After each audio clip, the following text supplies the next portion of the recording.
Assalamu alaikum, my dear student. As you know, you are watching Unique Math Studio. From this channel, I am your math online tutor, Professor Muhammad Adil Akbar. Welcome back to this lecture series. बिस्मिल्लाहिर्रहमानिर्रहीम, my dear students. इस lecture में हम exercise 8 को discuss करने वाले हैं। इस chapter में एक ही एक्सरसाइज 8। तो लेक्चर स्टार्ट करने से पहले हमेशा की तरह आपसे एक ही रिक्वेस्ट रहती है कि अगर कोई अभी तक इस चैनल पे स्टूडेंट न्यू है तो वो चैनल को जल्दी से सब्सक्राइब कर दे, और ये अभी तक किसी ने सब्सक्राइब नहीं किया हुआ तो वो जल्दी से सब्सक्राइब कर दे और साथ में लगे बेल आइकन को भी प्रेस कर दे ताकि हर नए आने वाली वीडियो का नोटिफिकेशन आप तक पहुंचता रहे। जी माय डियर स्टूडेंट्स, एक्सरसाइज 8 हम डिस्कस करते हैं, लेकिन एक्सरसाइज 8 की आपको तभी समझ आनी है अगर आपने इसकी थ्योरी वाला लेक्चर सुना है। मैंने स्पेशली इसकी थ्योरी पे लेक्चर बनाया था, वो थ्योरी इसकी बड़ी इंपॉर्टेंट थी। तो पहले जो है वो इसकी थ्योरी वाला जल्दी से आप लेक्चर सुन लें। अब इस लेक्चर के साथ भी इसकी जो डिस्क्रिप्शन होगी उसमें वो लिंक भी ऐड कर दिया जाएगा। तो पहले थ्योरी सुने फिर एक्सरसाइज पे आए। जी, फर्स्ट क्वेश्चन है, 4 options are given against each statement. हर स्टेटमेंट के अगेंस्ट 4 ऑप्शंस आपको गिवन दिए गए हैं। Encircle the correct option, जो करेक्ट ऑप्शन होगा उसको आपने सर्कल कर देना है। फर्स्ट वाला, which of the following expression is often related to inductive reasoning. कौन सा जो है यहाँ पे एक्सप्रेशन है जो इंडक्टिव रीजनिंग के साथ रिलेट करता है। थोड़ा सा मैं आपको दोबारा बता दूं, इंडक्टिव रीजनिंग क्या होता है। इंडक्टिव रीजनिंग आपके पास होता है कि अगर आप किसी चीज पे 1, 2 दफा 3 दफा एक्सपेरिमेंट करो, एक्सपेरिमेंट करके आप जनरल बात कर दो, ठीक है। या इसको इस तरह बोला जाएगा कि आप किसी चीज पे एक्सपेरिमेंट को 2-4 दफा रिपीट करो, रिपीटिंग एक्सपेरिमेंट। तो जहां पे वो आपको नजर आएगा वो इंडक्टिव रीजनिंग का ही एक्सप्रेशन होगा। Based on repeating experiment, experiment को रिपीट करना उस पर बेस करती है इंडक्टिव रीजनिंग। ये ए वाला एमसीक्यू इसका करेक्ट होगा। सेकंड में आ जाते हैं, विच of the following sentence describe deductive reasoning. Deductive reasoning पे कौन सा सेंटेंस रिलेट करता है डिडक्टिव रीजनिंग के साथ। अब डिडक्टिव रीजनिंग का भी आपको थोड़ा सा बता देता हूं। डिडक्टिव रीजनिंग आपके पास होता था कि एक वेल नोन फैक्ट, एक इस तरह की चीज जिसका आपको, एक इस तरह की बात जिसका आपको बड़े अच्छे से पता है, उसके उससे आपने इंक्लूजन ड्रॉ करनी है, कंक्लूजन ड्रॉ करनी है। ठीक है। आप एग्जांपल मैंने वहां पे दी थी, ऑल मैन आर मॉर्टल। कोई शक नहीं है कि हर इंसान ही जो है वो फना हो जाना है, मर जाना है। तो उससे हम किसी स्पेसिफिक को उसके साथ रिलेट करते हैं। जिस तरह मैं अपनी बात कर लूं, मैं भी एक इंसान हूं, ठीक है, मैं भी फना हो जाऊंगा। तो ये है वेल नोन फैक्ट से आपने कंक्लूजन को ड्रॉ करना, ये डिडक्टिव रीजनिंग होता है। अब यहाँ पे देख लेंगे कौन सा एमसीक्यू है। General conclusion from limited number of observation. 2-4 दफा आपने ऑब्जर्वेशन किया, उससे कंक्लूजन ड्रॉ करना, जनरल कंक्लूजन ड्रॉ करना, ये इंडक्टिव रीजनिंग है, डिडक्टिव नहीं है, ठीक है। बेस्ड ऑन रिपीटिंग एक्सपेरिमेंट, ये भी इंडक्टिव रीजनिंग है, डिडक्टिव नहीं है। Based on unit of information that are accurate, के वो इंफॉर्मेशन जो कि एक्यूरेट हो उस पर बेस करना। और 4 वाला, ड्रॉ कंक्लूजन, कंक्लूजन ड्रॉ करना है फ्रॉम वेल नोन फैक्ट, जिसको आपको बड़े अच्छे से पता है, उससे कंक्लूजन ड्रॉ करना, ये डिडक्टिव रीजनिंग है। तो डी वाला इसका जो है वो सिलेक्ट हो जाएगा। उसके बाद थर्ड वाला, which one of the following statement is true. कौन सी स्टेटमेंट यहाँ पे ट्रू है। पहला है, the set of integer is finite. Finite integers, integer जो है वो फाइनाइट नहीं होते, ये वाला तो ट्रू नहीं है, फॉल्स।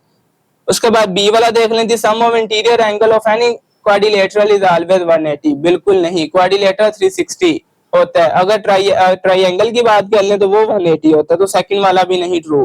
थर्ड वाला देख लें, 22/7 not belongs to irrational number. बिल्कुल ये इररेशनल नंबर नहीं है, तो सी वाला इसका जो है वो ट्रू है, वो सिलेक्ट हो जाएगा। 22/7 जो है ये आपके पास रैशनल नंबर है।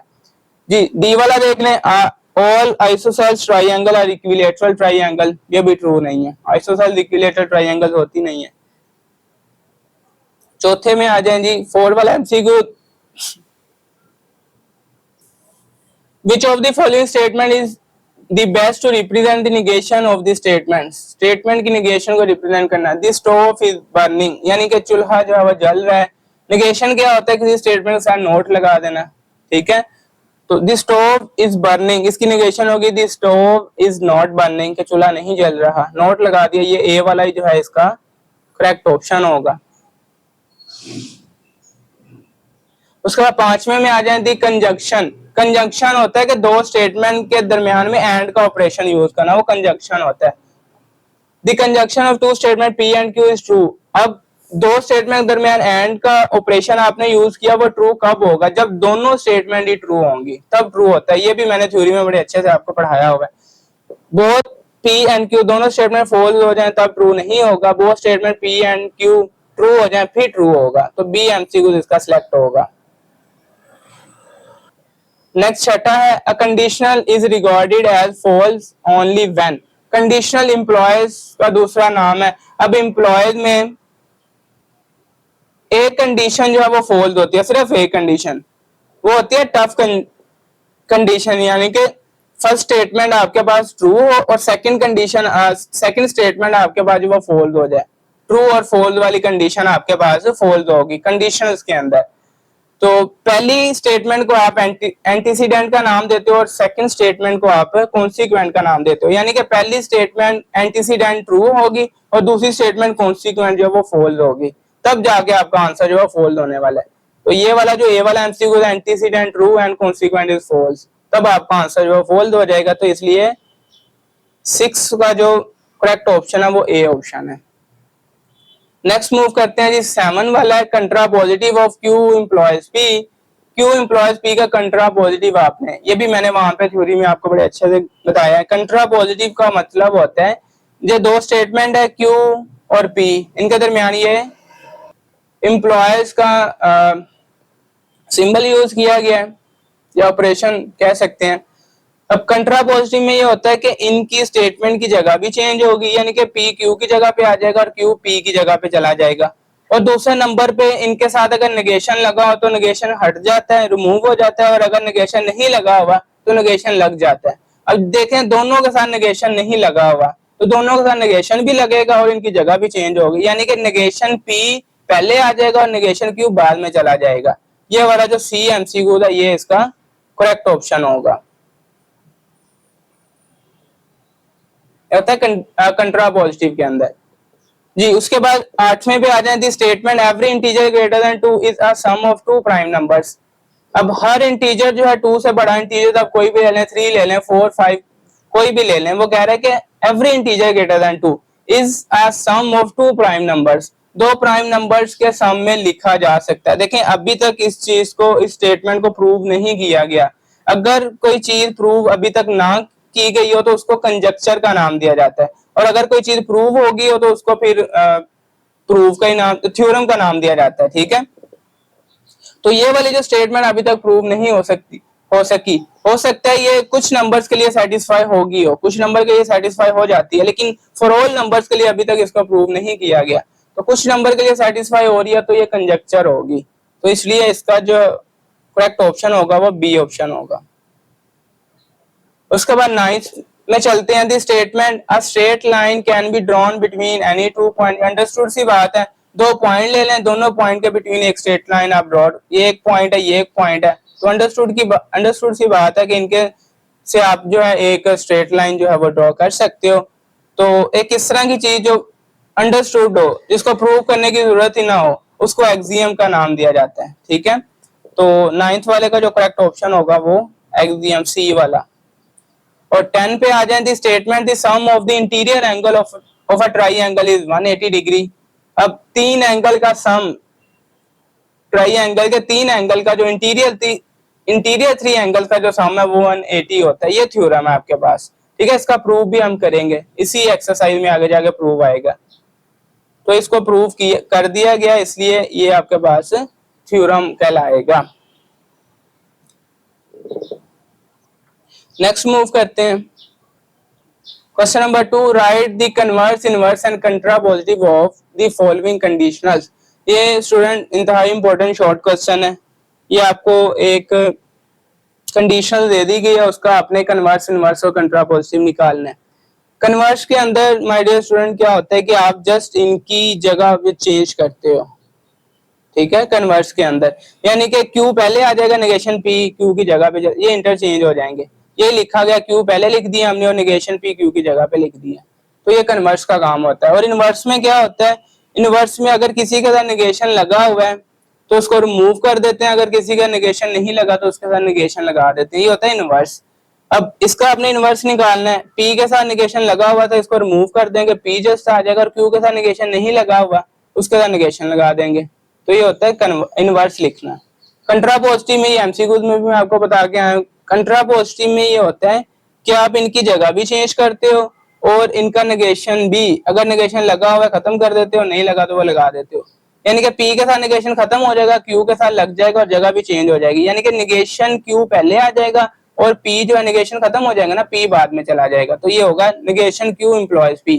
अगर आपके पास इनवर्स लिखा गया है तो इनवर्स से कंट्रापोजिटिव लिखना ज्यादा आसान है। आप क्या करते हो, इसी को ही जो है आप इंटरचेंज कर देते हो, यानी कि नेगेशन Q पहले चला जाएगा, P बाद में आ जाएगा।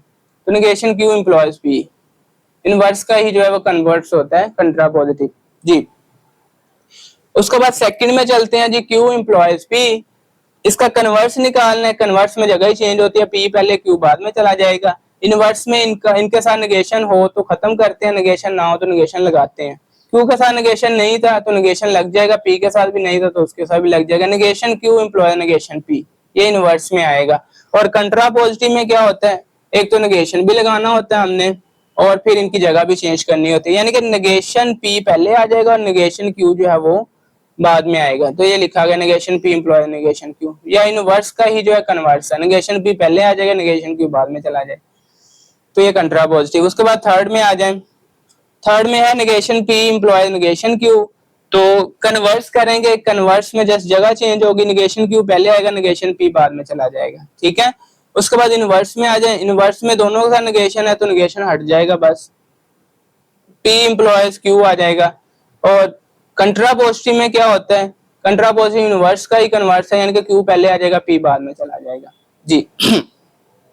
4 पे आ जाए, negation Q employees negation P। Converse के अंदर जस्ट जगह चेंज होगी, नेगेशन P पहले आएगा, नेगेशन Q बाद में। और इनवर्स के अंदर इनका नेगेशन दोनों के साथ है तो नेगेशन हट जाएगा, Q इम्प्लॉयज P आ जाएगा। और कंट्रापोजिटिव के अंदर इनवर्स का ही कन्वर्स है, P पहले आ जाएगा, Q बाद में चला जाएगा। तो ये कंट्रापोजिटिव होगा। तो ये स्टूडेंट आपके पास क्वेश्चन नंबर 2 था, इंतहाई important short question. Question number 3 में चलते हैं, right the truth table of the following. इसका आपने ट्रूथ टेबल बनाना है। तो ट्रूथ टेबल के लिए आपको मैं पहले तो एक सीक्वेंस समझाता हूँ कि किस तरह हमने जो है वो नेक्स्ट से नेक्स्ट कॉलम बनाने हैं। सबसे पहले आपने ये याद रखना है, ट्रूथ टेबल पे पहला जो कॉलम आपका बनेगा वो बनेगा P स्टेटमेंट का, हर ट्रूथ टेबल में ऐसे ही होना है। सेकंड जो कॉलम बनेगा वो होगा Q स्टेटमेंट का, पहले दो कॉलम तो ये होंगे। तीसरा और चौथा, तीसरा स्पेशली जो कॉलम बनेगा वो आपने देखना है कि जिसका आप ट्रूथ टेबल बना रहे हो उसमें कहीं पे नेगेशन P तो नहीं है। अगर नेगेशन P है तो तीसरा कॉलम आप नेगेशन P वाला बनाओगे, अगर नहीं है तो फिर आप आगे देखोगे क्या आपके पास नेगेशन Q तो नहीं है गिवन। अगर यहाँ पे देखें आपके पास जिसका आपने ट्रूथ टेबल बनाना है उसमें नेगेशन Q मौजूद है तो यहाँ पे नेगेशन P मौजूद नहीं है। नेगेशन P भी होता तो तीसरा कॉलम नेगेशन P का होता, ठीक है। फिर हम नेगेशन Q देखते हैं, अब नेगेशन P नहीं है तो उसके आगे हमने नेगेशन Q देखना है। नेगेशन Q आपके पास है तो तीसरा टेबल यहाँ पे नेगेशन Q का बन रहा है, ठीक है। उसके बाद नेगेशन वाले टेबल बनाने के बाद अब फिर आप आगे मूव करते हो। देखें अब ये वाला होल नेगेशन लिखा गया है तो इस नेगेशन के लिए सबसे पहले हमें P और Q चाहिए, ठीक है। P और Q का जब आप टेबल बना लोगे फिर उसका आप नेगेशन का टेबल बनाओगे। तो चौथा जो टेबल बनेगा वो P और Q का टेबल बनेगा और जो पांचवा टेबल बनेगा वो P और Q के नेगेशन का टेबल बनेगा, ठीक है। और उसके बाद जो छठा टेबल बनना है, देखें आपने अब ये वाला भी सारा टेबल बना लिया नेगेशन P और Q, आपने नेगेशन Q वाला भी टेबल बना लिया होगा। अब आपने जस्ट उनके और का टेबल बनाना है, यानी कि नेगेशन P और Q और नेगेशन Q वाला टेबल बनाना है लास्ट में, ये सारे का टेबल, ठीक है। तो ये टोटल टेबल आपके पास बनने हैं। अब इसमें अब लिखना किस तरह, अगर P स्टेटमेंट को देखें, P स्टेटमेंट में लिखा जाता है पहले दो ट्रू नेक्स्ट टू फॉल्स, ठीक है। ट्रू ट्रू फॉल्स फॉल्स, इस तरह आपने इसको याद करना है। P के अंदर ट्रू ट्रू फॉल्स फॉल्स और Q के अंदर क्या होता है, Q के अंदर एक दफा ट्रू एक दफा फॉल्स, पहले ट्रू फिर फॉल्स फिर ट्रू फिर फॉल्स। ये Q के अंदर, Q स्टेटमेंट के अंदर आप लिखते हो, Q वाले टेबल के अंदर जी। नेगेशन का मतलब होता है अब अगर ट्रू है तो उसको फॉल्स कर देना, अगर फॉल्स है तो उसको ट्रू कर देना। नेगेशन का तो यही मतलब है। Q के नेगेशन ले रहे हो, यहाँ पे ट्रू था उसको फॉल्स कर दिया, यहाँ पे फॉल्स था उसको ट्रू कर दिया, यहाँ पे ट्रू था उसको फॉल्स कर दिया, यहाँ पे फॉल्स था उसको ट्रू कर दिया। ये नेगेशन क्यू फाइंड कर लिया। नेक्स्ट टेबल आपका बनना है जी पी और क्यू का। और के अंदर आपको स्टूडेंट याद होगा, और के अंदर सिर्फ एक स्टेटमेंट फॉल्स होती है, जब दोनों ही स्टेटमेंट आपके पास फॉल्स हो जाएं तब कंडीशन आपकी फॉल्स होती है और के अंदर। अदरवाइज कोई एक भी ट्रू है तो आंसर ट्रू होगा। पी और क्यू का आपने अब बना रहे हो, पी और क्यू को हम देखेंगे तो यहाँ पे दोनों ही ट्रू है तो आंसर ट्रू आ जाएगा। यहाँ पे कोई एक भी ट्रू है, ट्रू और फॉल्स एक ट्रू है तो आंसर ट्रू आ जाएगा। यहाँ पे भी फॉल्स ट्रू कोई एक ट्रू है तो आंसर ट्रू आ जाएगा। और यहाँ पे दोनों ही फॉल्स हैं, ये कंडीशन है, दोनों फॉल्स हैं तो आंसर फॉल्स आएगा। ये आपने पी और क्यू का टेबल बनाया। अब पी और क्यू का जो टेबल बनाया है, कॉलम बनाया है, उसी का ही आपने नेगेशन लेना है, यानी कि इनका साइन चेंज कर देंगे। अब ट्रू है तो फोल्ड हो जाएगा, ट्रू है तो फोल्ड हो जाएगा, ट्रू है तो फोल्ड हो जाएगा, फोल्ड है तो ट्रू हो जाएगा। ये नेगेशन ले लिया उसका। और लास्ट में हमने क्या करना है जी, नेगेशन पी और क्यू ये पहले नंबर पे है, इसको हम फर्स्ट कंसीडर करेंगे। उसके बाद नेगेशन क्यू दूसरे नंबर पे है, ये आपके पास सेकंड कंसीडर करेंगे। इन दोनों के दरमियान आपने और फाइंड करना है, ठीक है। चले जी, ये फॉल्स है, और के अंदर आपको पता है कि कोई एक भी ट्रू हो गया तो आंसर ट्रू हो जाना है। पहले हम ये देखेंगे ये फर्स्ट नंबर पे है फॉल्स, और ये वाला फॉल्स, दोनों फॉल्स है, आंसर फॉल्स आएगा। अब दूसरे नंबर पे आ जाए, ये फॉल्स है, यहाँ पे ट्रू है, ठीक है। फॉल्स ट्रू, कोई एक ट्रू होगा तो आंसर ट्रू आ जाएगा। थर्ड पे आ जाए फॉल्स, और ये भी फॉल्स, दोनों फॉल्स है तो आंसर फॉल्स आएगा। फोर्थ पे आ जाए ट्रू, दोनों ट्रू है तब भी आंसर ट्रू होगा। ये आपने ओवरऑल ट्रूथ टेबल फाइंड कर लिया। नेक्स्ट हम मूव करते हैं, मजीद आपको क्लियर होगा। सेकंड पे आ जाए, सेम हमने चलना है। सबसे पहला काम पी स्टेटमेंट का कॉलम बनाना जी, पहला पी स्टेटमेंट का कॉलम। सेकंड जो कॉलम वो क्यू स्टेटमेंट का बनेगा, सेकंड क्यू स्टेटमेंट का। थर्ड नंबर पे हम देखते हैं क्या आपके पास जिसका आप ट्रूथ टेबल बना रहे हो उसमें नेगेशन पी तो नहीं है, अगर है तो फिर अगला टेबल नेगेशन पी का बनना है। अब यहाँ पे देखेंगे तो ये आपको नेगेशन पी नजर आ रहा है, तो इसलिए थर्ड जो टेबल बना हुआ है या कॉलम बना हुआ है वो नेगेशन पी का बना हुआ है। उसके बाद अगला नेगेशन क्यू का हम चेक करते हैं, नेगेशन क्यू भी यहाँ पे इन्वॉल्व है, तो अगला चौथा जो टेबल वो नेगेशन क्यू का बनना है, ठीक है, कॉलम जो है। नेक्स्ट हम मूव करते हैं, ये होल नेगेशन हम तब तक नहीं फाइंड कर सकते जब तक ये ब्रैकेट वाला आप कॉलम ना बना लो। तो ब्रैकेट वाले कॉलम में हमारे पास नेगेशन क्यू और नेगेशन पी का बनेगा कॉलम। तो नेगेशन क्यू और नेगेशन पी अगला कॉलम, और फिर इसी का जो है आपने नेगेशन लेना है। तो ये अगला जो टेबल है वो अगला कॉलम जो है वो इसका नेगेशन का बनेगा जी। अब आपको समझा दिया है कि पी के अंदर आप किस तरह लिखोगे, true true false false. Q के अंदर आपने किस तरह लिखना है, true false true false. Negation P का मतलब पी के जो ट्रू फॉल्स हैं उनको चेंज कर देना है, ठीक है। तो पी ये ट्रू है उसको फॉल्स कर दिया, ये ट्रू है उसका भी फॉल्स कर दिया, ये फॉल्स है उसका ट्रू कर दिया, ये फॉल्स है उसका भी ट्रू कर दिया। ये नेगेशन पी आपने फाइंड कर लिया। अब नेगेशन क्यू का नेक्स्ट जो है वो कॉलम है, नेगेशन क्यू में इसको चेंज करना है, ट्रू है तो फॉल्स कर दिया, फॉल्स है तो ट्रू कर दिया, ट्रू है तो फॉल्स कर दिया, फॉल्स है तो ट्रू कर दिया। ये नेगेशन क्यू।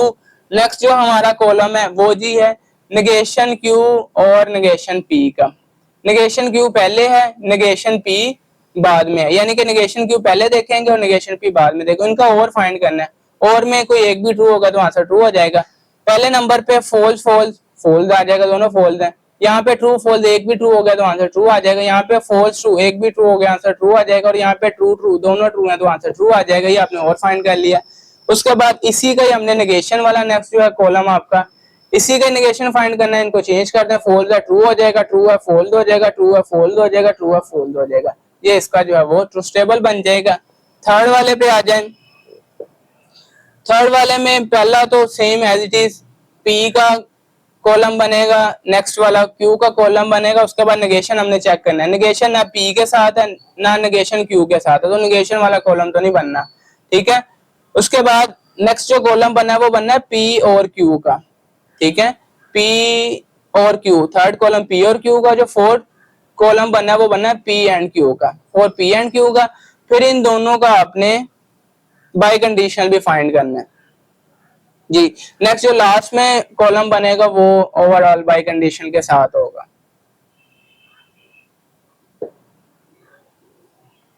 पी के अंदर किस तरह ट्रू ट्रू फॉल्स फॉल्स हम लिखेंगे, क्यू के अंदर ट्रू फॉल्स ट्रू फॉल्स, और के अंदर इन दोनों में और, यानी कि कोई एक ट्रू होगा तो आंसर ट्रू कर देंगे।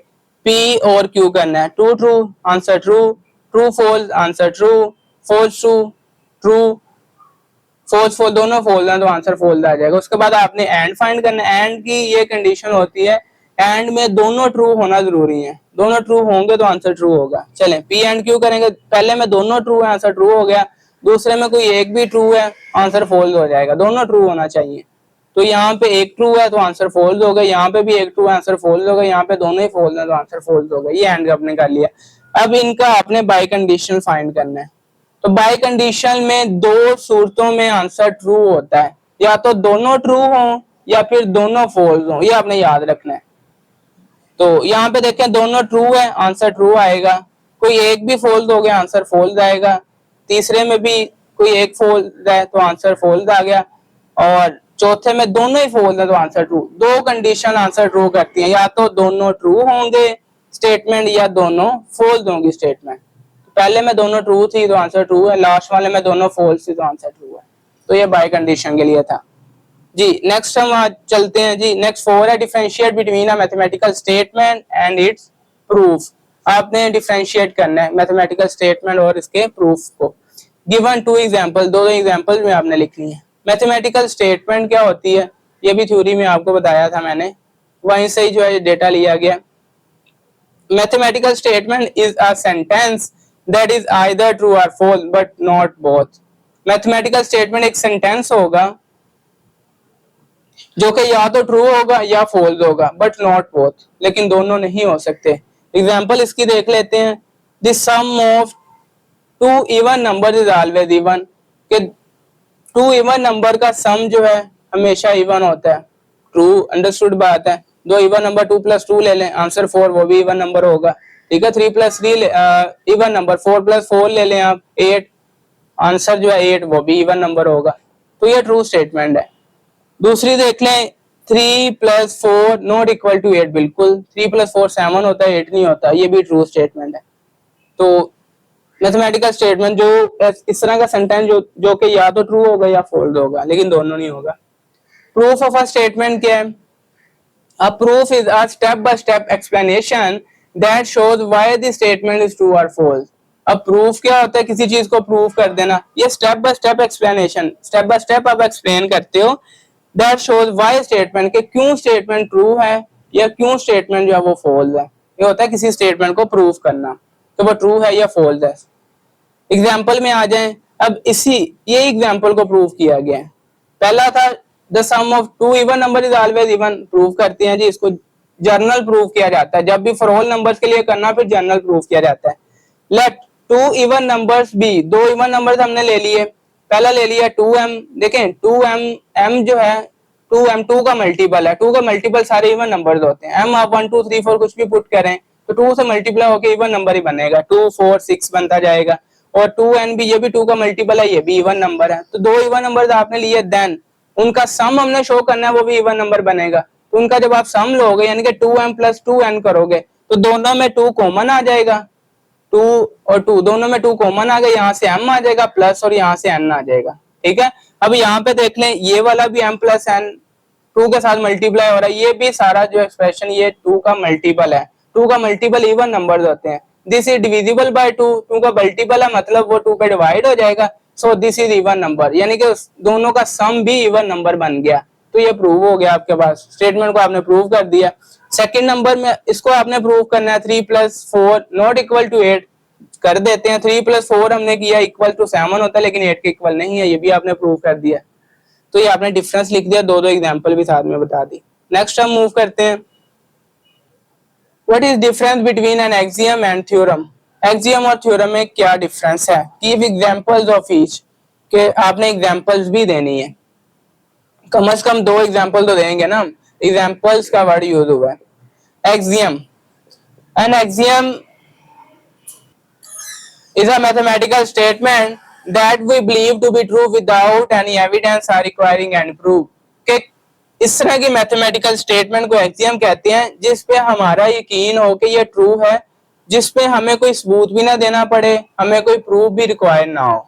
ठीक है, इस तरह की स्टेटमेंट को एक्सियम का नाम दिया जाता है। एग्जांपल से हम देख लेते हैं। एग्जांपल इसके through a given point infinitely many lines can pass, कि गिवन पॉइंट से आप इनफाइनाइटली मेनी लाइन जो वो पास कर सकते हो। ठीक है, हमें प्रूफ देने की जरूरत नहीं है, हमारा इस पे यकीन है। दूसरे नंबर पे आ जाए, अ straight line can be drawn between any two points, दो पॉइंट ले उनके बिटवीन एक स्ट्रेट लाइन ड्रॉ हो सकती है। ठीक है, तो ये भी अंडरस्टूड सी बात है, हमें प्रूव करने की जरूरत ही नहीं है, सबूत देने की जरूरत ही नहीं है। तो ये एक्सियम्स की हैं statement, mathematical statements.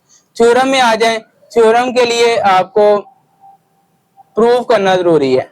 A theorem is a mathematical statement that has been proved true based on previous known fact, कि इसको प्रूव करना जरूरी है प्रीवियस नॉन फैक्ट, कुछ इस तरह के फैक्ट्स को यूज करके, यानी कि थ्योरम को यूज किया जाता है।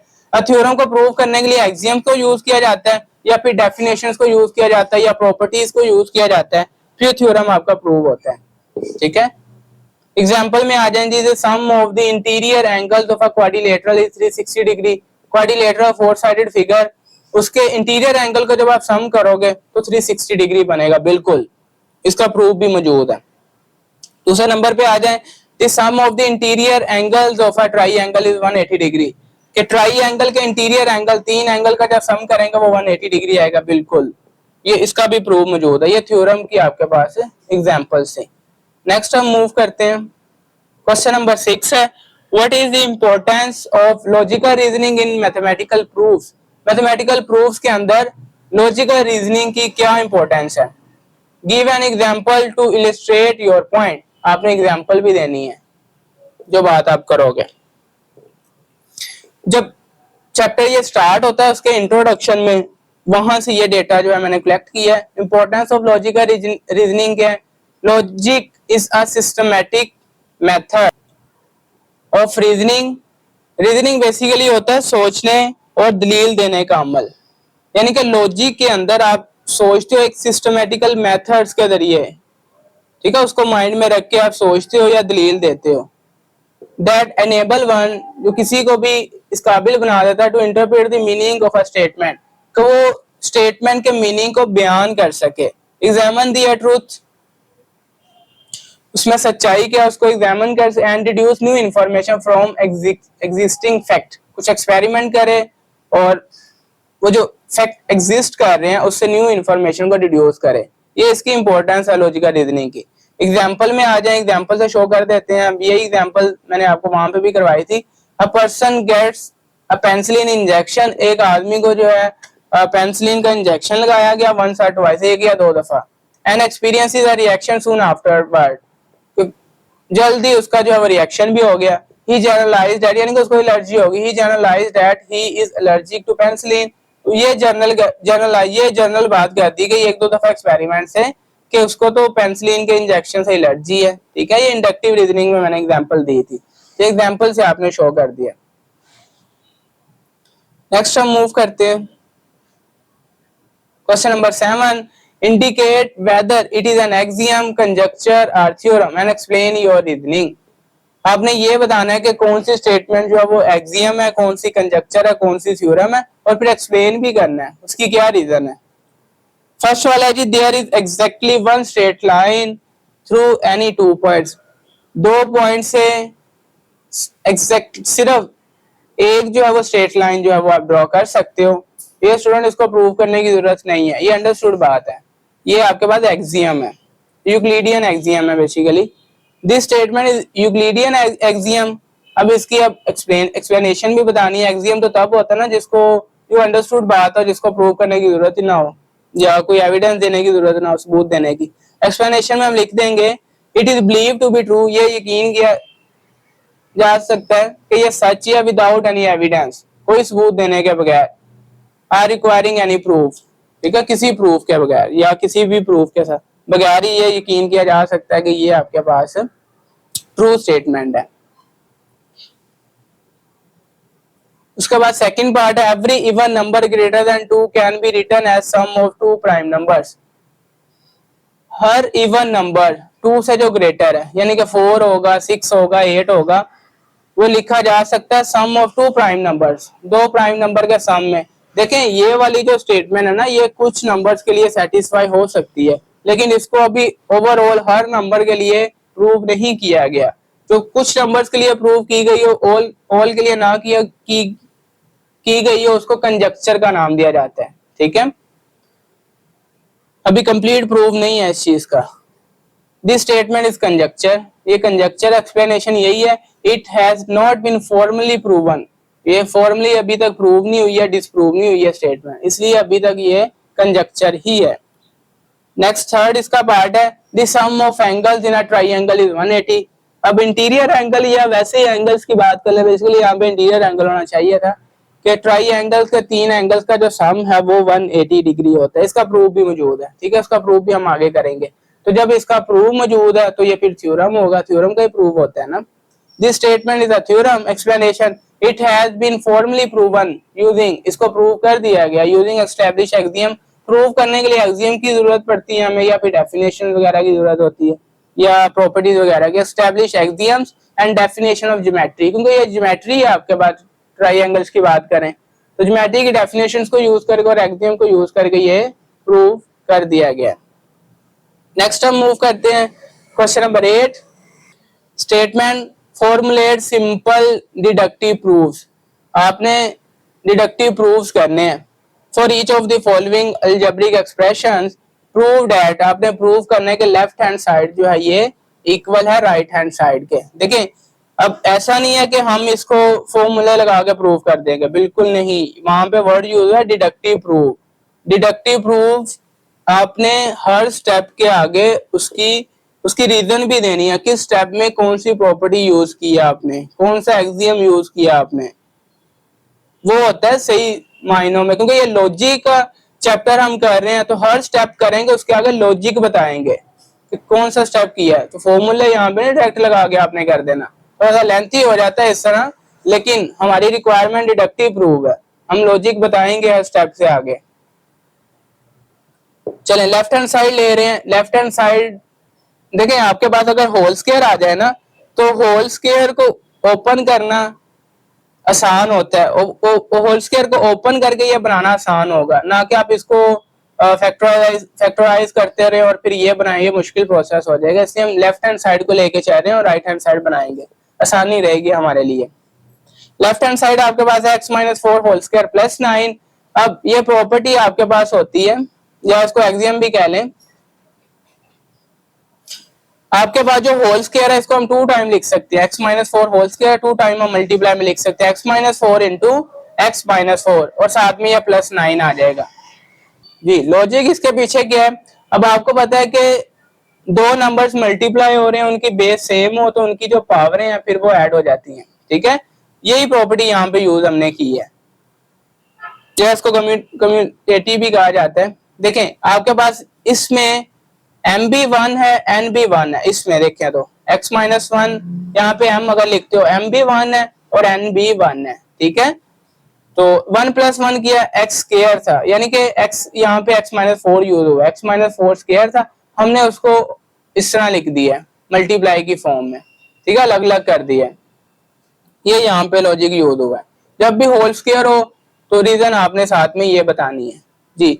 उसके बाद नेक्स्ट हम मल्टीप्लाई का रूल, डायरेक्ट मल्टीप्लाई का रूल ये होता है कि पहले x मल्टीप्लाई होगा इस फैक्टर के साथ, यानी कि लिखेंगे x इंटू x-4, उसके बाद सेकंड जो -4 है वो मल्टीप्लाई होगा x-4 के साथ। ठीक है, और साथ में ये +9 एज इट इज आ जाएगा। अब देखें, आपने जो मल्टीप्लाई किया वो लेफ्ट साइड से मल्टीप्लाई किया है, यानी कि x जो है लेफ्ट साइड से फैक्टर से मल्टीप्लाई हो रहा है और -4 भी लेफ्ट साइड से हो रहा है, तो ये लेफ्ट डिस्ट्रीब्यूटिव प्रॉपर्टी होती है।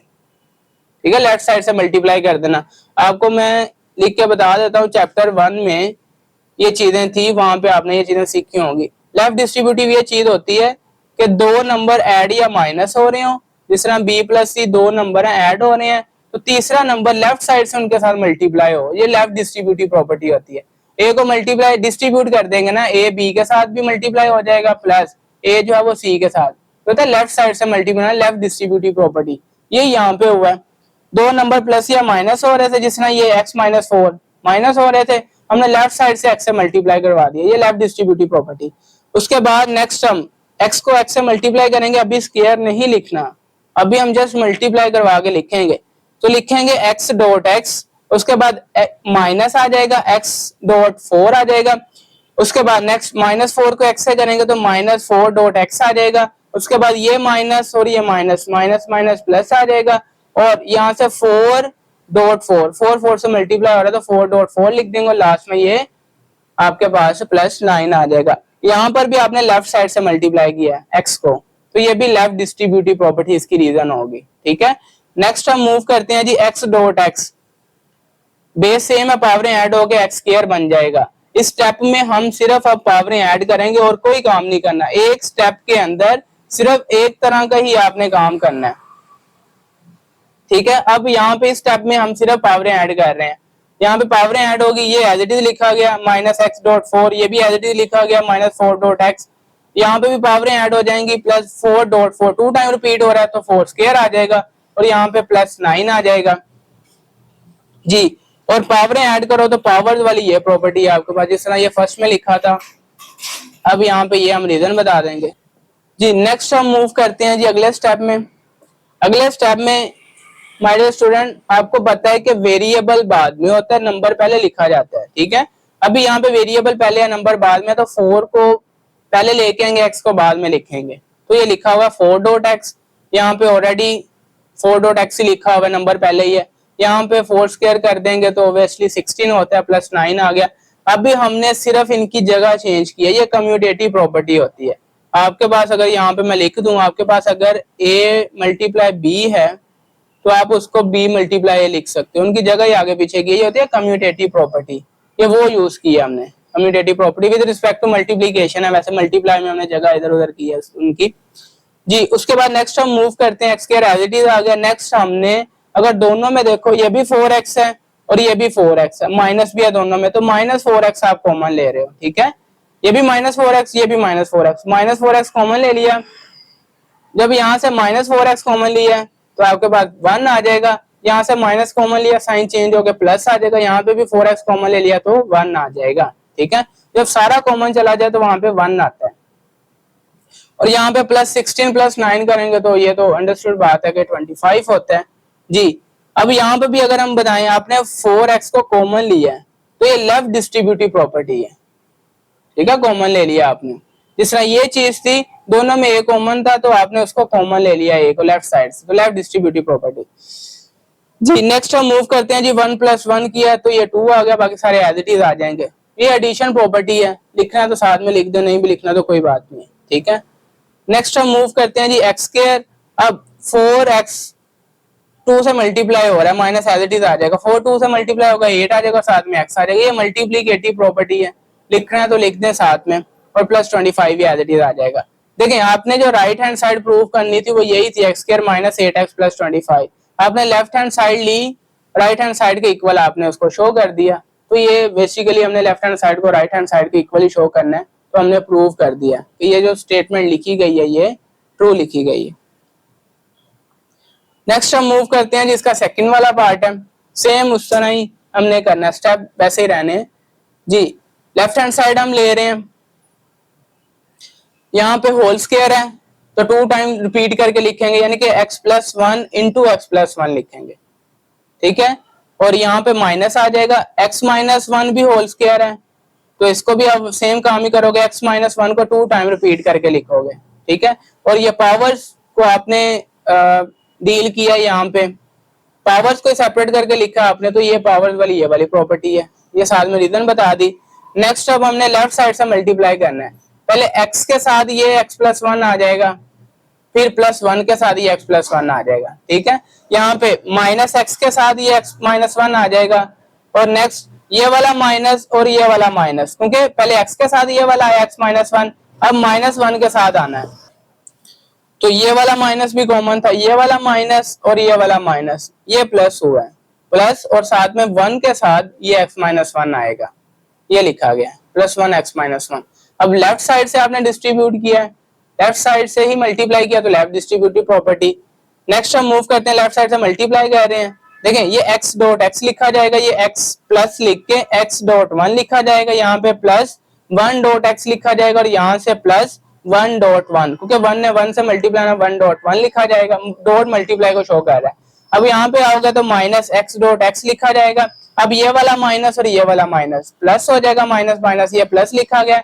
अब यहाँ से x डॉट 1 लिखा जाएगा, ये वो लिखा गया x डॉट 1, उसके बाद प्लस 1 ने मल्टीप्लाई होना है, प्लस 1 x से होगा तो 1 डॉट x लिखा जाएगा, उसके बाद प्लस और ये वाला माइनस, प्लस माइनस माइनस और यहाँ से 1 डॉट 1 लिखा जाएगा। लेफ्ट साइड से मल्टीप्लाई किया तो लेफ्ट डिस्ट्रीब्यूटिव प्रॉपर्टी।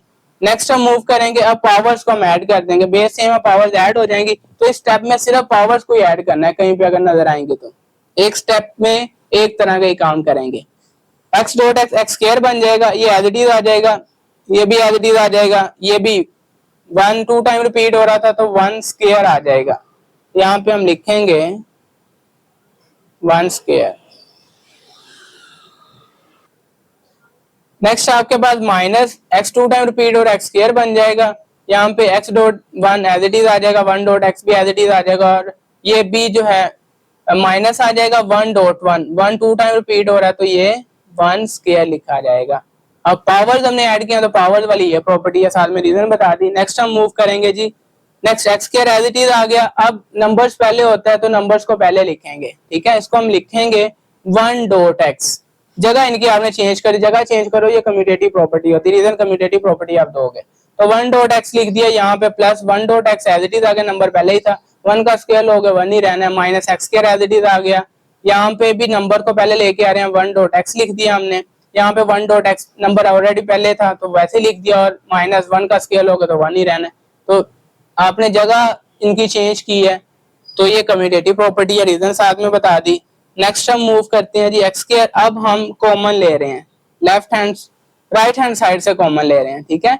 देखें राइट हैंड साइड पे ये x, राइट साइड पे आपके ये x है और यहाँ पर भी राइट साइड पे x है, तो दोनों में x को आपने कॉमन ले लिया, तो राइट साइड से x को कॉमन लिया, यहाँ से आ जाएगा 1 x कॉमन चला गया प्लस, और यहाँ पे आ जाएगा 1 x कॉमन चला गया, तो 1 प्लस 1 आएगा लेफ्ट साइड पे, और यहाँ पे plus 1 as it is, minus x square as it is, plus यहाँ पे भी राइट साइड से आपने x को कॉमन लिया है तो यहाँ पे भी आ जाएगा 1 प्लस ये वाला 1, और यहाँ पे आ जाएगा -1, राइट साइड से आपने कॉमन लिया तो राइट डिस्ट्रीब्यूटिव प्रॉपर्टी, ठीक है।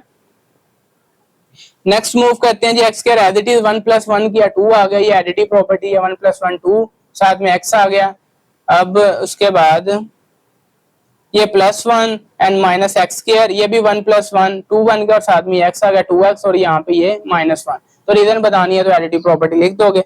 उसके बाद नेक्स्ट हम चलते हैं, नेक्स्ट हम अरेंज कर रहे हैं इनको डिसेंडिंग ऑर्डर के अंदर, यानी कि पहले हम बड़ी पावर वाली लिखेंगे, फिर उससे छोटी पावर वाली, फिर उससे छोटी पावर वाली, अरेंज कर रहे हैं हम।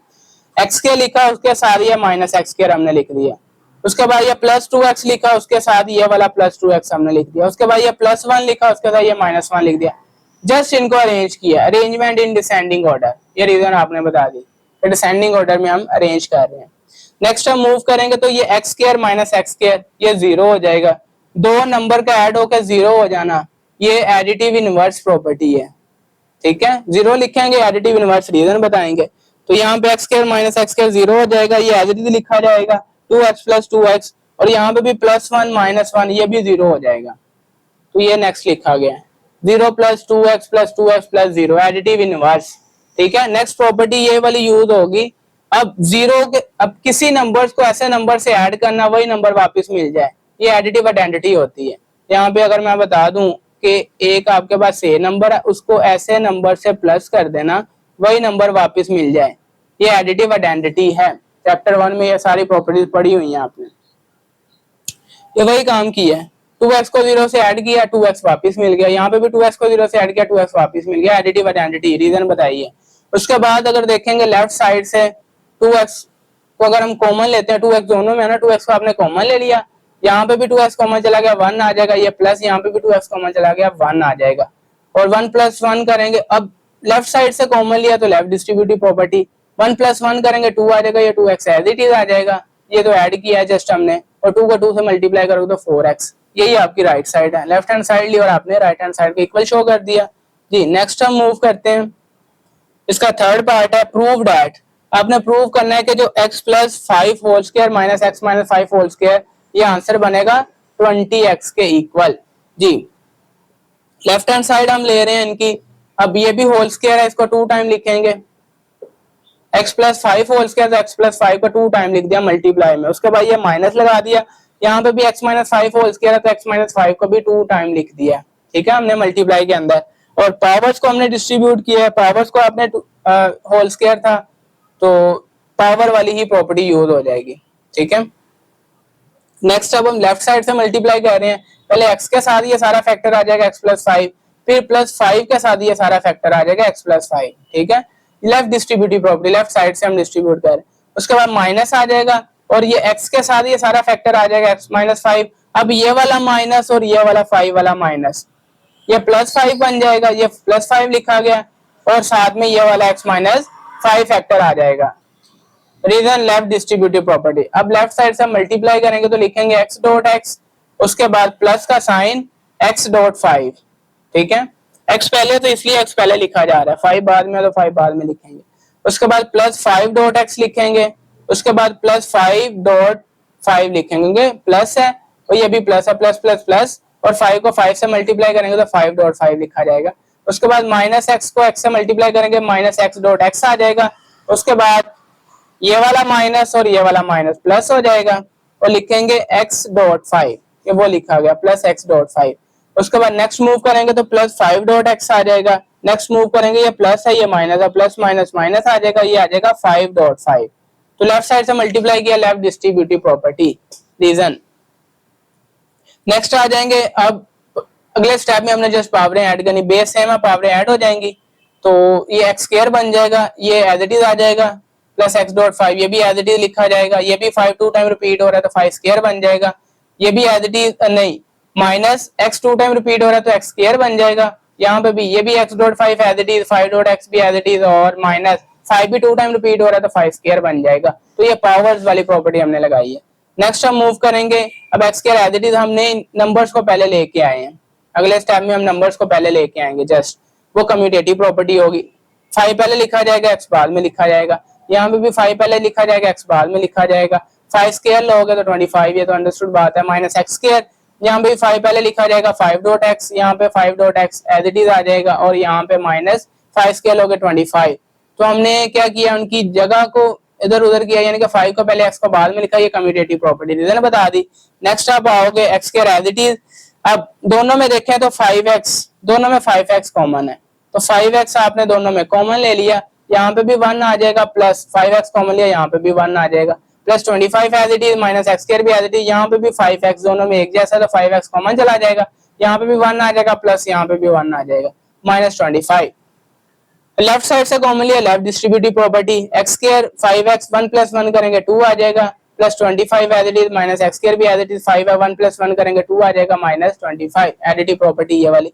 नेक्स्ट मूव करेंगे जी, x square as it is, अब 5 को 2 से मल्टीप्लाई करोगे तो 10x आ जाएगा, मल्टीप्लिकेटिव प्रॉपर्टी मल्टीप्लाई किया हमने, प्लस 25 माइनस x स्क्वायर, यहाँ पे भी 5x को 2 से मल्टीप्लाई किया, माइनस प्लस 10x बन जाएगा, और माइनस 25 एज इट इज, ये मल्टीप्लिकेटिव प्रॉपर्टी जी। नेक्स्ट हम मूव करेंगे जी, इनको अरेंज करना है हमने, ये x स्क्वायर उसके साथ ये माइनस x स्क्वायर आ जाएगा, उसके बाद 10x है तो x वाली के साथ x वाली टर्म आएगी, प्लस 10x आ जाएगा, उसके बाद प्लस 25 के साथ माइनस, तो अरेंजमेंट किया आपने डिसेंडिंग ऑर्डर के अंदर। नेक्स्ट मूव करेंगे, नेक्स्ट आप x square minus x square 0 बन जाएगा, तो नंबर का ऐड होगा 0 हो जाना, ये एडिटिव इनवर्स की प्रॉपर्टी, एडिटिव इनवर्स रीजन बता देंगे, यहाँ पर 0 हो जाएगा, यहाँ पे ये 10x plus 10x as it is आ जाएगा, यहाँ पर भी प्लस 25 माइनस 20 प्लस 0 आ जाएगा, तो ये नेक्स्ट लिखा गया 0 plus 10x plus 10x plus 0, 0 है तो एडिटिव इनवर्स प्रॉपर्टी। नेक्स्ट आ जाए जी, 0 के साथ किसी भी नंबर को 0 के साथ ऐड करना तो वही नंबर वापस आ जाना, एडिटिव आइडेंटिटी। तो 10x का 0 को ऐड किया, 10x एज इट इज आ गया, 10x के साथ अगेन 0 को ऐड किया, 10x ऐसे ही आ गया, तो ये एडिटिव आइडेंटिटी रीजन। उसके बाद 10x दोनों में कॉमन है, 10x को कॉमन ले लिया, यहाँ पे 1 आ जाएगा, प्लस यहाँ पे भी 1 आ जाएगा, 1 प्लस 1 करोगे 2 आ जाएगा, एडिटिव प्रॉपर्टी। तो इसमें जो रीजन बतानी है, क्योंकि हमने कॉमन लिया 10x को, तो लेफ्ट साइड पे कॉमन लिया, लेफ्ट डिस्ट्रीब्यूटिव प्रॉपर्टी, उसके बाद 1 प्लस 1 2 कर दिया एडिटिव प्रॉपर्टी, उसके बाद मल्टीप्लाई कर दिया मल्टीप्लिकेटिव प्रॉपर्टी, तो ये आपने लेफ्ट हैंड साइड को राइट हैंड साइड के इक्वल शो कर दिया, ये आपकी राइट साइड थी। क्वेश्चन नंबर 9 है जी, prove the following by justifying each step. आपने लेफ्ट साइड को राइट साइड के इक्वल प्रूव भी करना है और हर स्टेप के बारे में भी बताना है, जस्टिफाई करना है तो कौन से स्टेप में कौन सी प्रॉपर्टी यूज की है, ठीक है, ये भी उस तरह का क्वेश्चन है। चलें अब यहाँ पे हम लेफ्ट हैंड साइड हम लेके जा रहे हैं और राइट हैंड साइड हम बनाएंगे। लेफ्ट साइड पे x प्लस 16x/4, ठीक है, ये आपकी लेफ्ट हैंड साइड आपने कंसीडर की। अब ये प्रॉपर्टी होती है कि हम फ्रैक्शन को 1/, जो भी डिनोमिनेटर में होता है वो नंबर लेके हम सेपरेट कर सकते हैं। ये प्रॉपर्टी है ये वाली। a/b को हम इस तरह लिख सकते हैं 1/b मल्टीप्लाई a, क्योंकि साइड पे जो होता है या तो नीचे वाले से कैंसिल हो जाता है या ऊपर वाले से मल्टीप्लाई हो जाता है। अब a को ऊपर 1 से मल्टीप्लाई करोगे तो a/b आ जाएगा, तो ये सेपरेट कर सकते हैं। ये प्रॉपर्टी आपने याद रखनी है, ये यहाँ पे ये यूज हुई है। फ्रैक्शन को हमने सेपरेट किया, यानी कि 1/4 को हमने सेपरेट कर दिया मल्टीप्लाई, और साथ में ये वाला जो 4 प्लस 16x है वो एज इट इज आ गया, ठीक है। तो ये रीजन बता दी प्रॉपर्टी की। उसके बाद हमने जो है देखें 4 और 16 दोनों 4 के टेबल वाले हैं। 4 को हम कॉमन लेंगे, लेकिन ऐसे कॉमन नहीं ले सकते, हम इनको किस तरह, हम इनको मल्टीप्लाई करके लिखेंगे। अब ये 4 हम इसको लिखेंगे 4 मल्टीप्लाई 1, प्लस 16 है, 16 को हम लिखेंगे 4 मल्टीप्लाई 4, और साथ में x भी आ जाएगा 4 मल्टीप्लाई 4x, ठीक है। तो ये मल्टीप्लाई में लिखा मल्टीप्लीकेटिव प्रॉपर्टी है आपके पास। नेक्स्ट अब देखें दोनों में 4 मल्टीप्लाई 1 प्लस 4 मल्टीप्लाई 4x, दोनों में 4 जो है वो लेफ्ट साइड से कॉमन आ जाएगा, ठीक है। लेफ्ट साइड पे ही है ना दोनों के।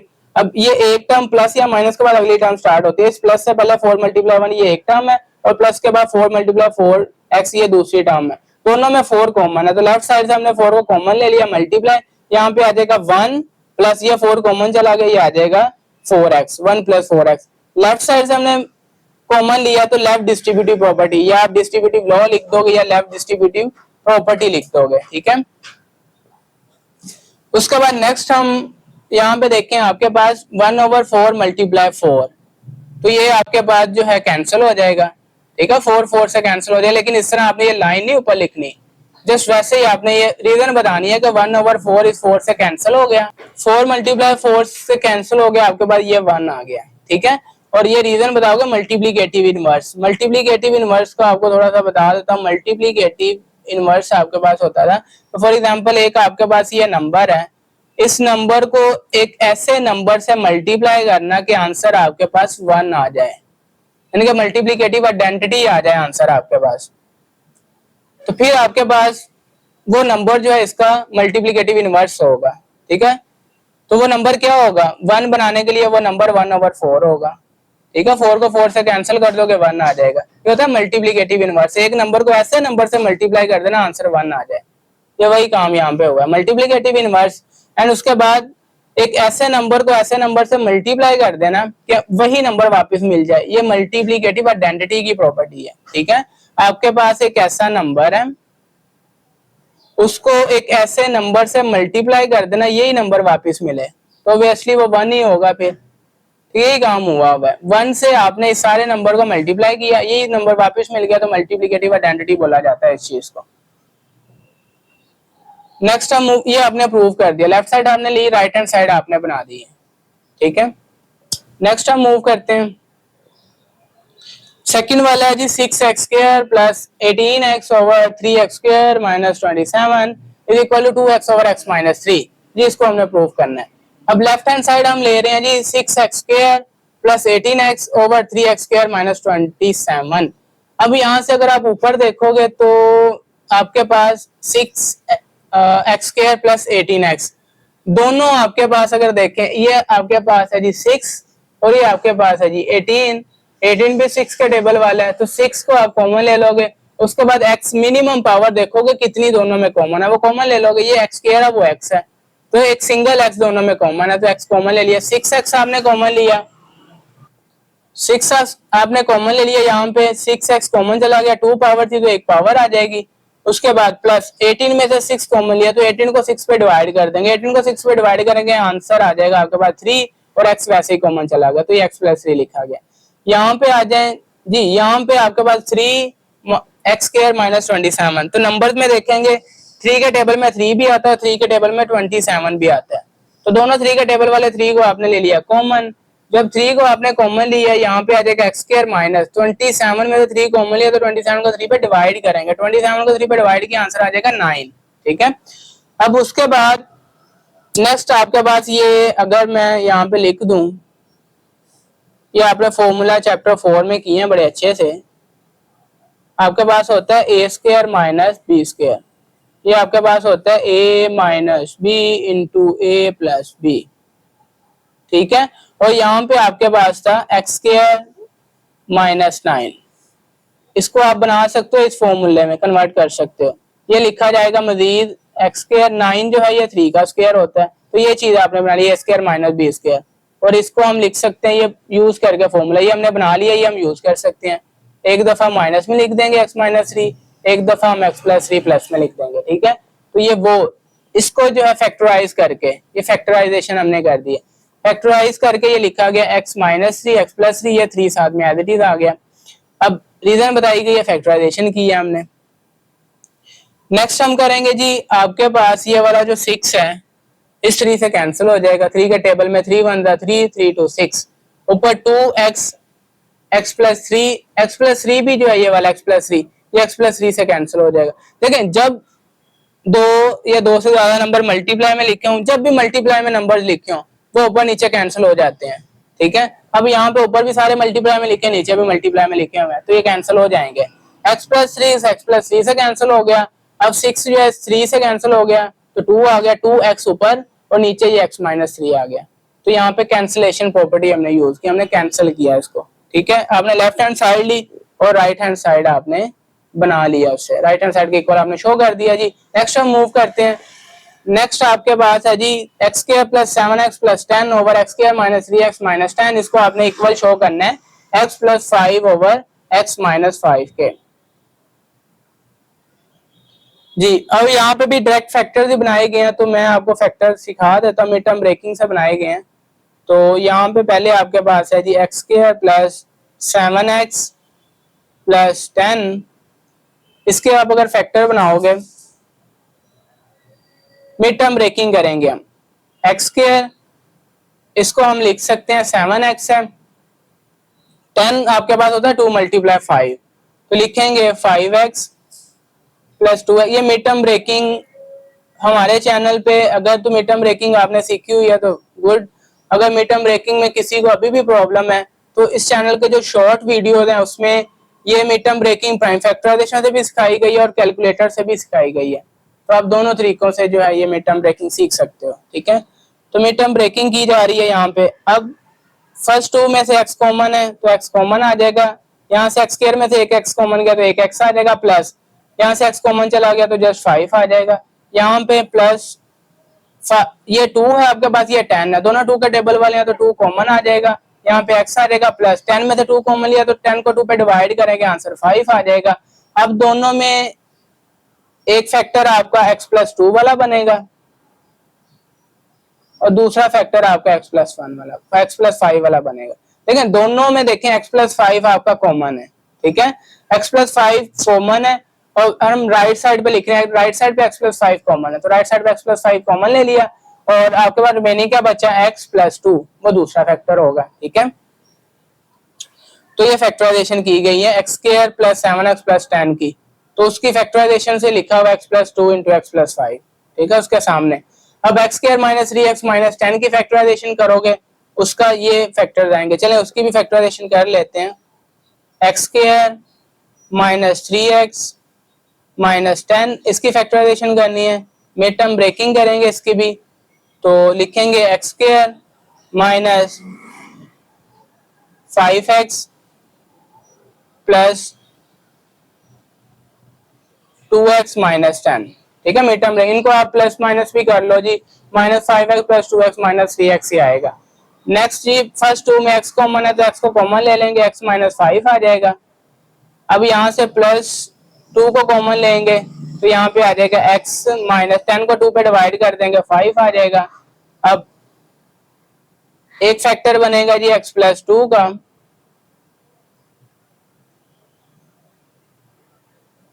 और जो दूसरा फैक्टर बनेगा, दोनों में x माइनस 5 कॉमन है राइट साइड से, दूसरा बन जाएगा x माइनस 5 का, तो x square minus 3x minus 10 की जगह हम लिख सकते हैं x plus 2 into x minus 5, ये वो लिखा गया x plus 2 into x minus 5, ठीक है।